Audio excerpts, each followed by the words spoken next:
actually a blast cone will be a legitimate question. Top Esports versus T1. Crucially, the first LPL versus LCK matchup we've seen at Worlds 24 thus far. And it is just a best of one, but come on, the narrative writes itself, Eddie. You talked about it. Could T1 add a 5th LPL team to the list? I mean, there's a lot of pride on the line for LPL. Yeah. T1 really did the LPL dirty last year with the run through the world's bracket. But again, like, if you're just an international viewer, if you only tune in for the international events, you look at the top of your screen, what do you mean LCK 4th seed? No, we mean LCK 4. Yes, T1 really struggled this split. They've had a really difficult road to get here, and they just barely made it. 5 games in the regional gauntlet versus KT. Their form has not looked spectacular, but it's important to emphasize this, because if they do turn things around at the World Championship, it should really go to show how incredible this team, this roster of 5 players really is. T1 already making some proactive map movement with Guma on the top side at 130. Looks like we will be seeing a lane swap vision to try to spot out who will be coming to potentially catch that wave as the LCK classic of having your support in the mid lane, but this time, not a support, it's Faker, and now the flash in onto 369. 369 getting lower and lower, a little bit of healing from Cole. The Meek and first blood for Zeus. A strong start as they find 369 isolated. The split map came through. Now they will be a little slow to start the push on the top side of the map, but hey, they got themselves first blood and they got it onto Zeus. And right now in the mid lane, right, you still have the 2v2 lane set up, which is of course really the LCK special. T1 no strangers to it. Something Gen G were really proactive at kind of bringing to the forefront. Makes sense when you're mid laner Chovy to give him a little bit more attention, but the same, very true about Faker, as he remains a secret Nico. I think just happy to have a kind of better auto attack animation for as long as humanly possible. Now, 369 is desperate to try and get level 2 as Zeus and Gumayusi hover around the top side of the map. The idea is, and you're going to be seeing a lot at this year's World Championship, is Zeus will get level 2, Rakan has level 2 as well, so once Zeus gets the level over, he can TP to catch that massive wave in bot, and now that they're both level 2, both support and top laner, they should be safe enough to weather the threat of the dive. Here's Tian though, hovering and ready. We should be seeing this TP come through from Zeus, but he wants to go back to base. He wants to spend before he actually arrives in the lane. Level 2 for Keria. This is really difficult for TES to get much done here, however, because, again, Jhin early on in those extended trades and laning phases can be powerful early on. Nice flashback from Keria to get away. Knock up, forcing the flash up from Tien in response. No dive, no real play here. Only a single plate taken down as 369 will TP up to the top side. Now, Guma, of course, because of the 85% early fortification, not really able to get a plate back in response, but well defended by Keria. I'm a little surprised to see that Zeus actually stayed for another wave in the top lane, because I thought initially he was going to go back to base, spend his money, then TP down towards bot, but ultimately, not the end of the world. The flash did have to come out from Tien because he got tower aggro by hitting onto Keria. Now, level 3 through from Keria. The base actually going to come through from Zeus. We imagine the same thing is going to happen from Gumayusi in the near future. But I say that, look at the top lane right now. He is just bullying out 369 in the Renekton. No flash means that he can just chip away at his HP bar. Level 3 now comes through. Just being zoned away from so much XP. Luckily, as you highlighted, does have the level 3 now. Things will get a little bit easier if he can get on top of Guma. You know, he'd be in a better position, but with Guma still having cleanse and both of them being flashless, the kill pressure that 369 brings to the table is much, much lower. And in the bottom lane, they're just now able to crash that wave. JackeyLove luckily hasn't had to burn a biscuit yet, but he's running out of mana just trying to sustain that push. Ona continues to split mash. Split mash? Split mash in order to provide Gumayusi with all this additional safety as well. This AD carries level 4 now, happily farming away as can be. Look, if we just kind of squint, it's like season 1, sort of. You've just got double melee champs to the bot side. That is old school, yeah. There's Ashe and solo lanes for some reason. It's coming full circle. Stun there from Zeus, just trying to get close to get XP. Again, if he doesn't pick up CS here, it's not the biggest deal, as long as he stays ahead in XP overall. Obviously, Jax wants that early itemization, but in a split map, you're happy to just get what you can, really. Yeah, I mean, it's interesting how, I believe it's T1 that's made this decision, right? Because typically you'd swap back earlier, right? You're just getting through those early levels, you're trying to put the enemy top laner behind a little bit, but T1 is saying, hey, we're actually quite comfortable with how we're playing right now, with Gumayusi getting nice pressure down onto 369, and the fact that they can't do the same to Zeus on the other side of the map. He walks away, back to base. they're going to keep these lane assignments. No, they're going to send Gumayusi back to top once more. Carrier's roam to mid. And essentially, I think what this tells us is that grubs are the priority for T1. They're resetting to be in time for the 530 wave that'll spawn. If you get pressure there, you get first access to grubs, willing to, you know, mismatch lanes a little bit longer to try to prioritize that early grub buff. We'll see if it kind of pays off for them. Sure. Of course, Ona has maintained this split map throughout the entirety of the early game. Ultimately, all of the shenanigans haven't really resulted in a significant gold advantage outside of the fact that Zeus did get first blood. That's kind of where a lot of the lead is sitting right now. Gumayusi is a little bit behind in terms of farm, partially because he was late to the first wave. A level 5 now for the Ashe, and yep, 369 is upset that this is his lane opponent. And look, he can't, there's nothing he can do about this. He can't come face check these grubs. So grubs are getting picked up. The response, of course, on the opposite side for TES is to go for this Drake, which makes a lot of sense, but ultimately grubs have been higher priority for the LCK just about the entire year. So not surprising to see T1 look for the top side on this side of the trade. And now, after securing the grubs, they have numbers advantage top side, so they can start threatening those plays, start threatening a potential dive. No level 6 secured yet for 369 means that he's not going to have his ultimate available. You can see Ona making his way into the top side jungle once more as Top Esports secure the first dragon of the game. Zeus spotted on a ward. Cream, now needs to be careful. Nice hop out to safety. Pretty easy for him to escape, but running relatively low on mana. Mako, we'll see if he wants to help him push this wave in, but all of T1 collapsing on the top side now. Basically, Zeus saying, I know I'm at risk of a dive on the bot side of the map, so I'm not even going to bother sticking around. Instead, I'm going to group up with my team, threaten a potential dive, but also he's in a position to catch this wave. They hand 2 plates over to Gumayusi. He can now look to reset and path back towards bot if he wants to. And the XP just going to be shared between the two of them. Overall, I think T1 has managed this very patiently, very well in terms of the early game. 369 in a similar position, knows that he can't go to the top side of the map, so he's getting what experience he can. They are chipping away at this tower, leveraging the strength of the grubs. The total number of plates exchanged so far is even, but here becomes the 4th. And I think the big thing here is that Jhin is not great. Normally in these lane swap circumstances, when Jackie Loves gets so much time in isolation, you'd expect him to get more, but because he's on Jhin, he doesn't really shred through those plates, and because we're past 5 minutes, the top lane fortification that might have balanced things out for the first few minutes, no longer in his favor. So first tower taken, great use of the grub buff. TES committing a lot of members here to the mid lane, but overall, T1, 2,000 gold ahead. They didn't even get this another plate in the bot lane, by the way. Jhin just couldn't. Jhin! Yeah. It's Jhin realm. They don't do anything, man, to the tower. They don't have backup either. So you're not going to beat Jack's Ashe on a tower taking contest. You are not. Now Gumayusi returns to the bot lane. Again, he is a little bit behind in CS, he's a little bit behind in XP, but the gold, because he secured that first tower, that's really where you're starting to see that discrepancy build up. 369 not able to leverage the strength of Renekton whatsoever. And while over in the LPL, it's been consistently a high priority pick because of its strength in lane and its versatility in the mid game, T1 are making the champion redundant given these early lane swap shenanigans. And the Aurora, the first pick priority here for the side of TS, really hasn't done much. Cream fine in the individual 1v1 trades, but very little of this lane has been a 1v1. Okay, Zeus, he's just running around taking plates. He's like, I got my passive up, I'm gonna hit the tower, get a plate, and then I'm off. They're going to kick this man out of the buffet. He's been eating plates for 3 hours, so that's clearly against the rules. Okay, we know it's all you can eat. It's all you can eat is more of, it's a theoretical thing. But no one actually eats all that they can eat, okay? It's like, but there's a plate, man. I gotta eat it. Looks like he's only got 5 more minutes. Look at this wave, man. It's perfect timing. In game 1, we talked about how BLG weren't wasting any time with their map movements. Sure. And I think you need to give the same credit to Zeus in this situation where he's just really trying to maximize what he can.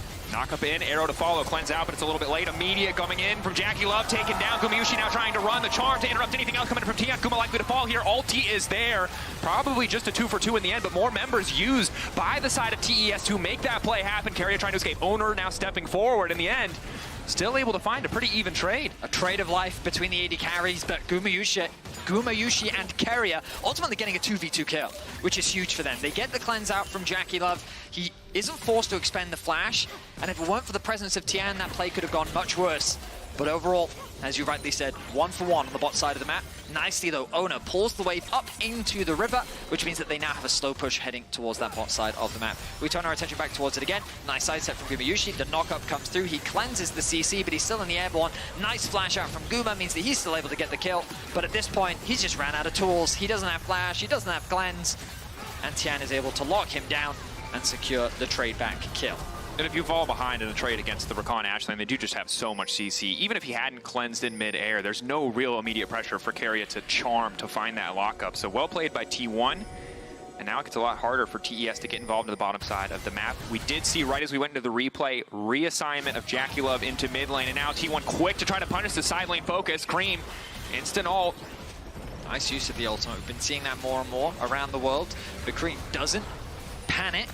Uses the ultimate, not forced to expend the flash. Of course, T1 priority on the place. They're threatening the dive. A lot of TP. They are ready to dive this. 369 Renekton, how strong is it? So much CC. He lives for a little bit of time, but the wave is basically deleted. T1 happy to have the donated kill. I don't think 369 was ready for everyone on T1 to be there. But look at the map state. Typically when you're investing this much into a play, you're worried about the cross map, but they don't have the wave pushed in top.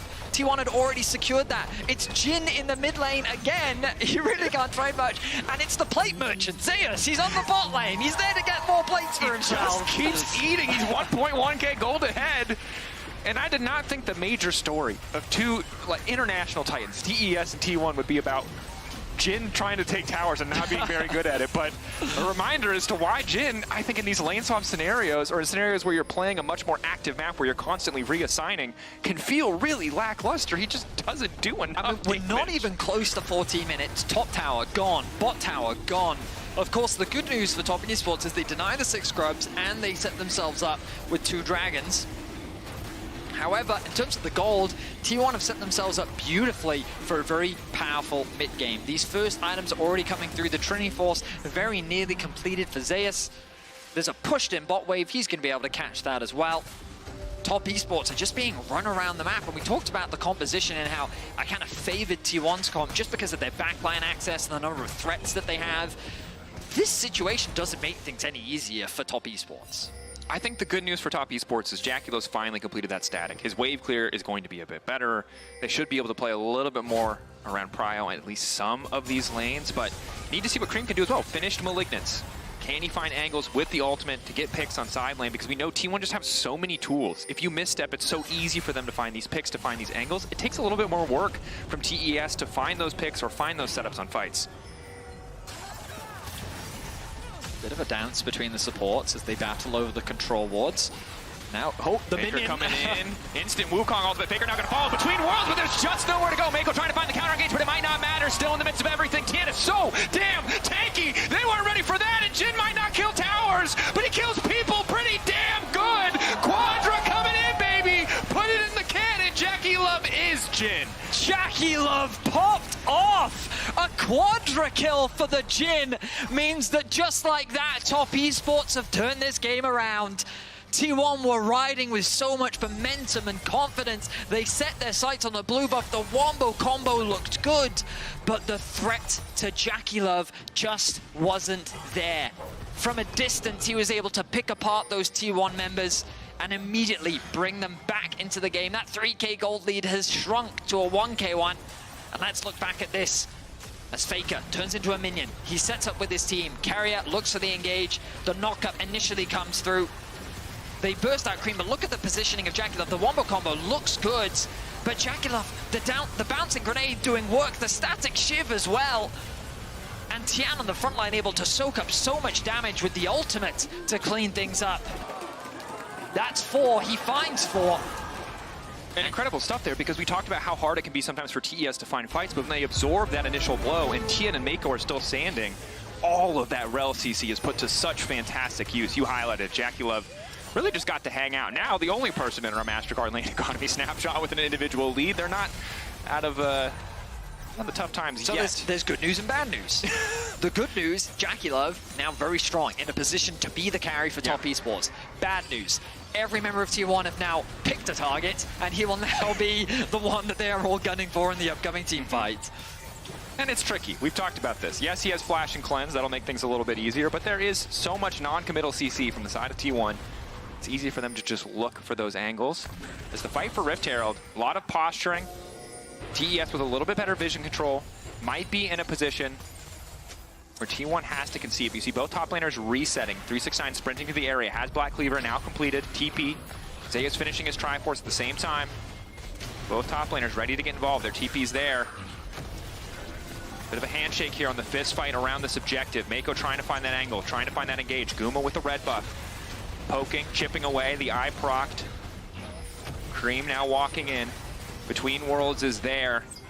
Going to be difficult for Guma to stay too long. Not having vision in that brush, a bit devastating as Mako just constantly threatening. Probably just the 50-50 on the smite. 2K on the Herald. Faker is now a blue buff, but the Herald's gone down. Tien wants to walk in and pick this one up. Should be able to do so. T1 are they willing to commit more resources to deny? Just a bit of poking and prodding, but ultimately 50-50 goes to TES, so not a lot to say. I think the positioning from Top Esports was really good because Cream is in a position to constantly make it difficult for Owner to find that engage that he was looking for. Trying to come from the fog of war to catch Top Esports off guard. Meanwhile, 369 and Zeus was just kind of battling in the mid lane, trying to fight for access, who could get that better position ready for the upcoming team fight. But no one from T1 was really ready to pull the trigger. They don't really want to start the initiation onto Tian. They either want to find Cream or Jackie Love, but they weren't presenting any openings. So with the Herald being within range of Tian and him being this tanky Skarner, he was just slowly wearing it down and able to secure that objective uncontested. The gold still in favor of T1, but Top Esports, even after all the tower shenanigans and everything that's happened in the other game, have been prioritizing these objectives very well, only losing those first 3 grubs. Definitely. And third Drake, 20 seconds away. Fighting now for push on the bottom side. Thus far, Zeus has been able to get this, but you can see 369 happy to step up, knowing the team will be there to back him up if he needs to fight with Zeus. Taking a look at the vision control right now, TES much better control. The brush that Mako just walked through. Crucial for T1 to have that vision so they don't get picked off. Mako's so good at hiding in that fog of war and setting up these traps. As instead, TES, knowing they have the Herald, going to try and force T1 on the back foot. They don't have a wave mid, but it looks like they don't even care about it. Cream moving in, was invisible. Between Worlds not going to come out. No one there to follow, so a bit of an awkward Herald usage. Gives them access into the river, at least a little bit, as Carrier still maintaining vision control. I think it's because Zeus able to have that push in the bot wave. Base going to come in through 369, should allow Zeus to catch this wave. But the pressure remains mid for Top Esports. They know where they have control. But we talked about the range. It's difficult to approach this composition from T1 underneath the tower, but now as 4, they make their way into the river. You've got to keep your eyes on the flank from Zeus. He is pinged out by the side of Top Esports. Slowly clearing out this vision. T1, good use. Excuse me, TES, good use of their prio to keep that vision control in their favor. But such an awkward back and forth dance. You highlighted it so well, right? Zeus playing through bottom side, getting him access to that objective, having that angle of attack, whereas TES committed to playing through mid. If T1 don't commit enough members, they'll instantly lose that tower and it gets much harder. But if TES overcommit, it's so easy for Zeus to find that flank. Faker looking to kick things off, double knock up. Instantly Zeus in the midst of everything and down goes Jackie Love, the one-fed member. Gone in the blink of an eye. Tien does not have enough left in the tank to finish that one. Double kill for Zeus. T1, incredible fight. Faker truly is timeless. An incredible engage from him once more on the world stage to set up the fight for T1. Top Esports were caught unawares. Jackie Love didn't even get an opportunity to flash away. And with him taken out, all of the gold leaders gone. And just keep your eyes on Faker, mimicking the Wukong. Finds the angle, pops the ultimate, their target immediately, Jackie Love. And look at the follow-up there. All 4 members lock down the AD carry and don't give him the opportunity to play the game. And perfect follow-up from Zeus and Owner. And credit to Faker, right? He throws himself forward like he's the fake clone, like he's the one just going for a bit of vision. But this one time, every other time, the 90 other times he sent a clone in, it was not the actual Nico. He's literally like the Wukong. There's 4 Wukongs. He can make 4. Like, that's crazy. Owner can press the W. That lines up with the cannon pretty well. That's all I'm going to say. Like, oh my goodness. Crazy stuff. T1 back in the driver's seat. And we look at our featured matchup presented by Mercedes-Benz, right? It's all about top lane. And while 369 hasn't been the crux of TES, you can see all of the money is going to Zeus. Yes, Faker gets the setup, but it's Zeus flashing in, getting that counter-strike, finishing that kill, and now 1.7k gold lead, almost 2 items, 20 minutes into the game. This Jax is a massive threat on the sideline. 369 really can't afford to walk up. I mean, the 369 from the very start of this game has been a target for T1. They were able to find First Blood. He was denied a lot of experience and farm in the early laning phase, and he hasn't been able to find these angles of attack in any of the fights. The matchup's only going to get harder as now Sundered Sky finished for Zeus alongside the Trinity Force. Where do you think the quadra kill was on our win probability? It's that little sliver of blue. Tower should finally go down? Nope. But again, it just comes back to that point of, look at how difficult this composition is to siege against, right? The threat of the Ash Arrow, Faker could at any moment pop the ultimate. The threat of the Wukong flank. Mako, though, starting, knowing the tower isn't really much to defend there. Now between worlds coming out, Jackie Love for now untouched on the backside can look to start to finish up these kills, but Zeus in the midst of everything just gave up his counter-strike. Now needs to retreat. Massive healing coming in from 369, but not nearly enough. Curtain call coming out, though, and looking to finish the job. So much damage. And again, Jackie Love clutching the fight. As long as Jackie Love has position, there's always an opportunity for Top Esports to turn the fights around. He still didn't burn his flash in that engage, but it was Top Esports to put the pressure onto T1. They were the initiators, and they put T1 on the back foot, allowing Jackie Love to find good position and turn the fight around. 9-9 in kills. Top Esports are going to get 2 towers. But I think the hero of the day is Mako there. So many of these engages have been all about that rel. He and Tien both with 100% kill participation in this game. Yes, Jackie Love is the one who's walking away with the money, the score line, the accolades, no doubt in my mind, but the supporting cast here has been so good for TES. I mean, you're completely right, and think about it, every exchange that happens between the two teams, Cream is quick to throw out the ultimate, so we start the initiation with Mako, saying, we need this tower, let's go.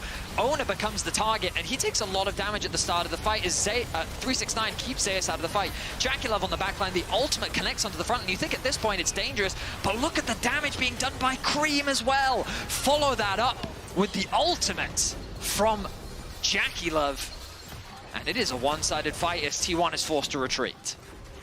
And I'm going to be honest, I was not excited about Static Shift Jhin generally until this game, and now I am a believer. Jackie Love single-handedly convincing me. Aurora, on the other hand, I did believe in, and I think those numbers are starting to remind us why. This champion does a hell of a lot of damage and just makes it so easy for your follow-up CC to land, right? If you just put them in the circle, there's really nowhere for them to dodge. And it's great to see from Cream as well.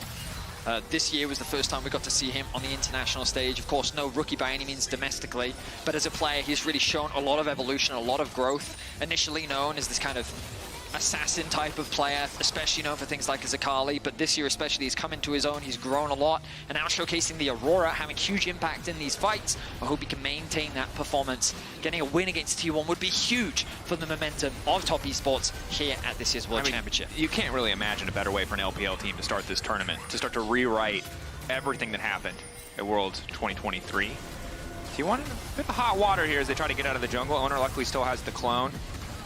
They'll be happy to just try and get the Heartsteel proc, even though they didn't quite, and Zeus still pretty favored in that 1v1. Is Tien now trying to get something started here, spotting out Zeus. Zeus still has allies to go back to. Captive Audience hitting those big. Ulti now to fall. They want to delete this Jax. Good Ash Arrow there, stunning up Tien to allow for Zeus to then jump away to safety. The mid wave completely abandoned as both teams hover around the bot side of the map. Dragon spawning though in 10 seconds. Will give an opportunity for Zeus to go back to base, spend what gold he can. Has the TP available, not going to spend that much, only picking up an Amptome and a control ward. Yes, pinging on the Baron, starting to move up, get a bit more control up there just in case T1 try to leverage their position to start Drake. The beautiful thing about this game is it showcased already. Oh, hang on. Faker kicking things off, but only catching the jungle, only catching Tien. The Deadly Flourish not going to hit, luckily, so he will not get rooted. But that's a crucial ultimate missed. Jackie Love once again not forced to expend any summoners. Dragon though secured for T1. But the good news is he buys time for his team to take the Drake, and TES in the meantime can't go start the Baron or even really set up better positioning, but T1 need to be careful about approaching here. Twofold Hex not going to connect. Go off to the side. About 45 seconds until Faker's ultimate is back up. T1 have to play defensively until that moment. I mean, I feel like Top Esports should set their sights on the top tier 1, an easy objective for them to secure, but at the same time, they don't want to concede this mid-tier 1. It gives so much access into the jungle. You don't really want to give it away completely for free. But it does look like Top Esports slowly shifting their attention towards that top side of the map as resets starting to come through.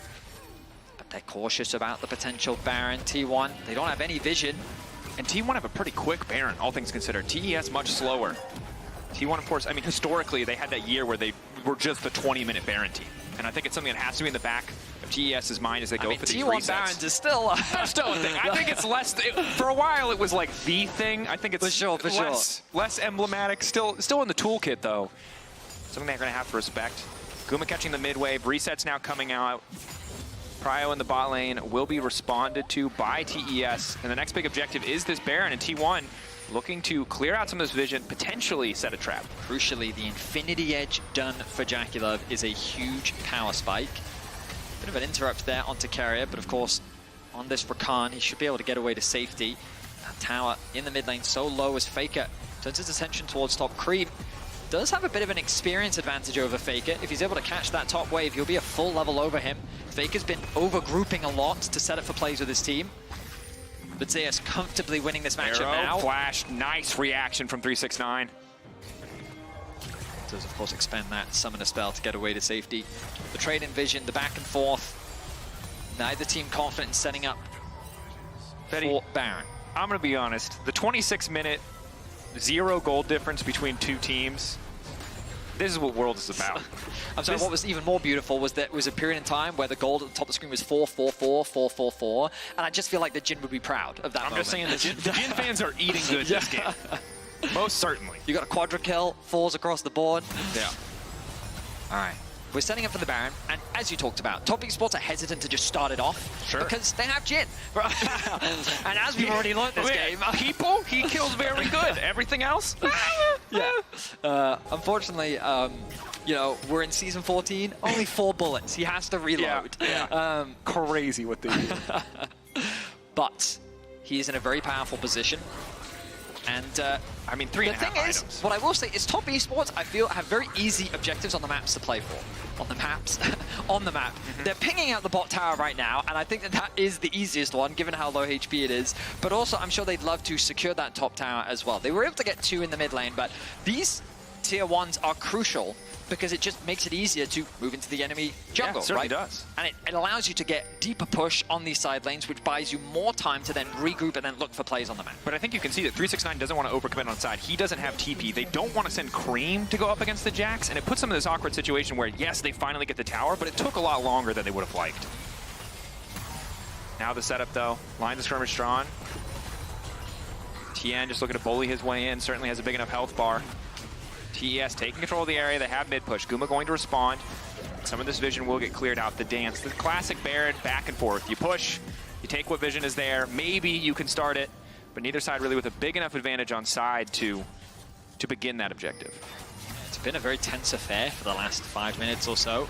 Neither team has tried to force that fight, but of course the Dragon now a minute away. This will likely be the next big objective that both teams set their sights on, and the fight there could even determine the Baron, depending on how one-sided of an affair it could be. Faker very far away from level 15. A little bit behind in terms of gold. As we look towards the bot side of the map, there's about a 1k gold lead still for JackeyLove. Experience, though, pretty even. Yep. And Gumayushi still comfortable when it comes to itemization. And again, a lot of the reason the gold is close is because Guma was able to get so many plates early on, whereas Jackie really was not. It's the kills that have balanced things out for him. As we get later, I think, you know, Mountain Drake, not always my favorite to see, but I think when you have a Wukong against so much physical damage, when he naturally already gets so much armor for free, JackeyLove has to continue to play these fights excellently, because Owner has a very easy time to just ignore so much of the damage that JackeyLove can put out. Now, admittedly, getting closer to a completed armor penetration item for JackeyLove, but this next fight might still be a struggle to burst through Owner's health bar in isolation. TP's committed. And red pot for Owner as well. Wants the physical vamp. Carrier needs to be careful here.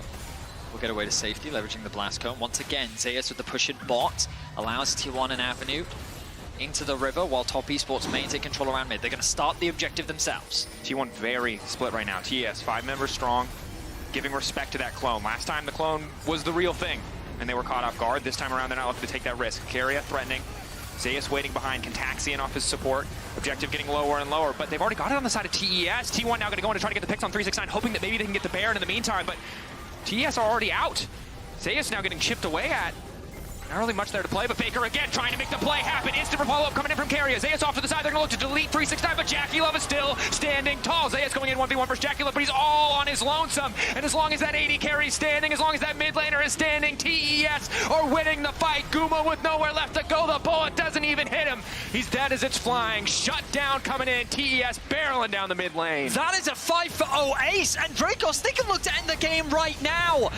Another fantastic play from Top Esports, and as long as the carries were left untouched, they were able to clean up the fight. I think that's going to be it.